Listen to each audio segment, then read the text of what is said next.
candidates from across the spectrum all say they want a closer relationship between the city and Humboldt State University.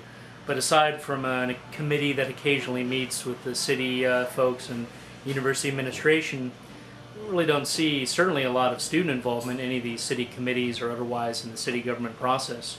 How can we translate the talk and the good feelings towards better university-city relations towards actually seeing a more integrated relationship, not just with the administration, but with the student and faculty population? Well, I think continuing the contact through the committee and the council representation on that committee that meets with the university, certainly there could be better communication about things that have a strong impact on the city itself, such as the gates on LK Wood and the BSS building, where there was quite a long process.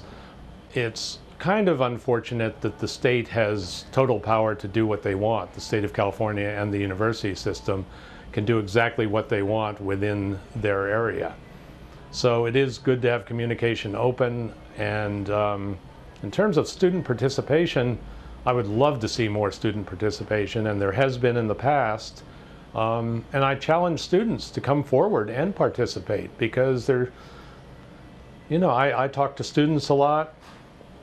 They're very busy. A lot of them are taking 16 or 18 units, and they say they just don't have time, but somehow there is not the engagement in the political process that there has been in the past from young people, whether students at the university or kids in the high school. And I think that anything we can do to foster that is going to be of a benefit to the city. Well, last question, talking about young people participating, Arcata doesn't seem to have suffered the flood of huge campaign dollars that we're certainly looking at in the Eureka elections or in county-wide elections for supervisor and DA. And yet there was a law proposed by Councilmember Brinton that you yourself supported that would have banned 17-year-olds from making contributions, even though under Arcata's current law, the contributions or minors are just aggregated with those of their parents. Do you think a Measure T style ordinance from Arcata is really necessary, considering the lack of a campaign finance crisis? I actually think that in Arcata, although I supported the changes that the Committee on most of the changes that the Committee on Democracy and Corporations brought forward, my feeling is really that the $170 campaign limit in Arcata, $170 donation per person, works pretty well. And I think that the intention of not allowing kids to give separately is that most often in the past, when kids were giving, they were giving on behalf of their parents. So it was actually increasing that threshold. So I think it makes sense to hold that to the voting age. And I am glad that, you know, across the county, I think it's really obscene the amount of money that's being spent on some of these races. I mean, probably $1 million, including the primaries and the general election, is being spent on a couple supervisors races and the DA race. And I think that's a total waste of money. I'd like to see that go into projects that would really help people, because advertising doesn't really say anything about a candidate.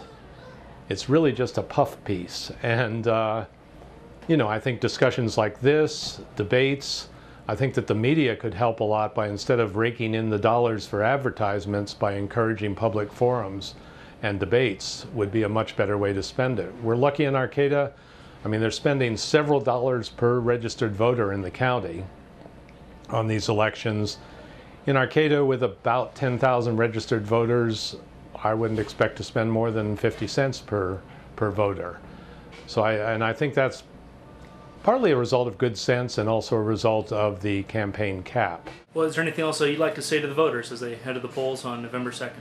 Well, I certainly hope that people will support me. I think that what I can bring to the council is the ability to have good ideas, to solicit ideas from the people, to develop those ideas, to get consensus on the council, and then to actually move forward with action and get things done. And I certainly hope that the voters will support me on that. I think if they choose to vote for the incumbents, then they're basically asking for 4 more years of the same council that they have now.